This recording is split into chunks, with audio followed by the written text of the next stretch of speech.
হচ্ছে বিআরটি এর সাথে মিলে আমরা যৌথভাবেই ঘোষণা দিয়েছিলাম যে পুরনো বাসগুলোকে আর চলতে দেওয়া হবে না। এখন আমরা বিআরটি এর সাথে মিলে একসাথে পুরনো বাসগুলোর বিরুদ্ধে অভিযানে যাব। এই কাজগুলো সাইমালটেনিয়াসলি হতে হবে, যে পুরনো বাস রাস্তা থেকে সরবে, নতুন বাস যেগুলো হয়তো ইলেকট্রিক ভেহিকেল, ইলেকট্রিক বাসেস, সেগুলো আসবে। ভালো সংবাদ হচ্ছে যে আমরা অলরেডি 250টা, তাই না, বাস কেনার টাকার অনুমোদন পেয়ে গেছি, কিন্তু সরকারি যে প্রক্রিয়া সেটা শেষ করতে করতে আমাদের সময় এই বাস কেনা হবে কিনা জানি না। But the good news is যে এটার অ্যালোকেশনটা আমরা পেয়েছি। মিড টার্মে যেটা বলা হচ্ছে যে এয়ার কোয়ালিটির আসলে সোর্স অ্যাপরশনমেন্টটা করা দরকার, যে কোথা থেকে আসলে জিনিসটা আসছে। এটা একটা কন্টিনিউয়াস প্রসেস। আপনারা ওনাদের প্রেজেন্টেশনেই দেখবেন যে how China has improve. China এখনো কিন্তু ইমপ্রুভ করে যাচ্ছে, বেইজিং এখনো কিন্তু ইমপ্রুভ করে যাচ্ছে। It's a continuous process. আমাদের স্যানিটারি ল্যান্ডফিল, আমাদের আমিনবাজারি বলেন আর মাতুয়াইলি বলেন, ভয়ঙ্কর অবস্থা, এবং সেখানে আবার আগুন লাগিয়ে বর্জ্যের ভলিউম কমানো হয়। যখন আগুন লাগায় তখন আবার যে স্মল পার্টিকেলগুলো আসে ওটা বায়ু দূষণ আরও বাড়িয়ে তোলে।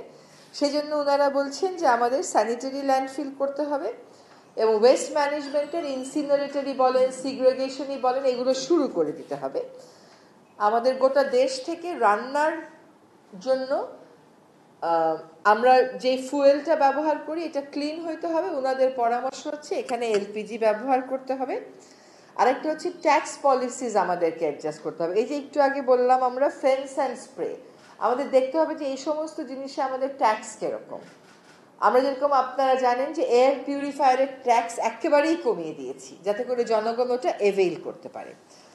এই মুহূর্তে আমরা বাংলাদেশ বেস্ট প্রকল্প বলে একটা প্রকল্প আছে, বাংলাদেশ ক্লিন এয়ার প্রজেক্ট বলে একটা প্রকল্প অনুমোদিত হয়েছে, এবং জাইকার একটা প্রকল্প অনুমোদিত হচ্ছে। এই তিনটাতেই আমরা এয়ার কোয়ালিটি ম্যানেজমেন্টের জন্য ইনভেস্টমেন্টের ব্যবস্থা রেখেছি।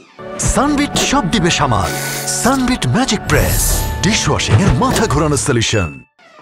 সেগুলো হয়তো প্রকল্পটা আমরা আনবার চেষ্টা করেছি, কিন্তু টাকাটা আমাদের সময় ব্যয় হবে কিনা জানি না। ওটা সম্পর্কে আমাদের পরিবেশ অধিদপ্তরের পরিচালক মহোদয় কথা বলবেন। আমরা আরেকটা কথা ভেবেছি, ঢাকা শহরে ইটভাটা, ঢাকার আশেপাশের কোন এলাকাগুলোকে নো ব্রিকফিল্ড জোন ঘোষণা করলে শীতকালে আর বাতাসটা এদিকে আসবে না। এখানে নো ব্রিকফিল্ড জোন ঘোষণার একটা আইনি প্রক্রিয়ার ভিতর দিয়ে আমাদেরকে যেতে হবে। আমাদেরকে বাংলাদেশ নৌবাহিনী একটা ম্যাপ করে দেখিয়ে দিয়েছে যে কোথা থেকে আসলে বাতাসটা আসে। আপনার শীতকালেই ইটভাটা ইট পোড়ায়, শীতকালেই আপনি ইটভাটা চান না, কারণ তখনই দূষণটা মারাত্মক পর্যায়ে থাকে। সো এটাও একটা কথা আমরা ভেবেছি। আরেকটা কথা যেটা আমরা চিন্তা করেছি সেটা হচ্ছে যে বালুর বস্তা এবং সিমেন্টের বস্তাগুলো, বালু এবং সিমেন্ট ঢাকা শহরে ঢুকে যায় ট্রাকে করে করে, সম্পূর্ণ উন্মুক্ত থেকে। সো আমরা দুইটাই চেষ্টা করব। একটা হচ্ছে এইগুলো ব্যাগে ভরে ভরে ঢাকায় আসতে হবে, আর যদি ব্যাগে ভরে আসার প্রক্রিয়াটা সময় সাপেক্ষ হয় তাহলে কাভার ছাড়া কেউ ঢুকবে না, সেখানে আমাদের হাইওয়ে পুলিশের সাহায্য নিতে হবে। আপনারা অনেক সময় দেখবেন যে ঢাকা বায়ু দূষণের শীর্ষ অবস্থানে থাকে, কোনো কোনো সময় রংপুরও শীর্ষ অবস্থানে চলে যায়। এটা খুবই আশ্চর্যজনক। রংপুর কেন যায়? কারণ হচ্ছে সীমান্ত এলাকা থেকে যে দূষণটা আসে, রংপুরে কিন্তু তেমন কোনো পলিউটিং ইন্ডাস্ট্রিও নাই, সেটার কারণে দূষণটা মারাত্মক পর্যায়ে চলে যায়। ফলে আমরা আবারও পরিষ্কার করছি যে আমাদের স্বল্পমেয়াদী, মধ্যমেয়াদী, দীর্ঘমেয়াদী ব্যবস্থা এবং কন্টিনিউয়াস প্রসেসে কাজ করতে হবে। আমাদের এখানে ইনভেস্টমেন্ট লাগবে, আমাদের এখানে ইন্টার এজেন্সি কোঅর্ডিনেশন, আন্তঃসংস্থা সমন্বয় লাগবে, এবং সত্যিকার অর্থেই মাথা ভারী কমিশন না দিয়ে আমাদেরকে একটা কাজ করবে, রিয়েলি প্রতিদিন খোঁজ করবে, এটা আমাদেরকে এনশিওর করতে হবে। আমরা বায়ুমান উন্নয়ন করে ফেলবো এরকম কথা বলতে পারছি না, কিন্তু অন্তত ধূলি দূষণটা কমানোর মাধ্যমে নগরবাসীকে স্বস্তি দেওয়ার চেষ্টাটা আমরা এই বছর করব, এবং সেজন্য আমাদের এনফোর্সমেন্ট ড্রাইভও যেমন লাগবে সব সংস্থাগুলোর সাথে মিলে, তেমনিভাবে আমাদেরকে কিছু কিছু পদক্ষেপও নিতে হবে, যেমন zero soil, no brickfield zone.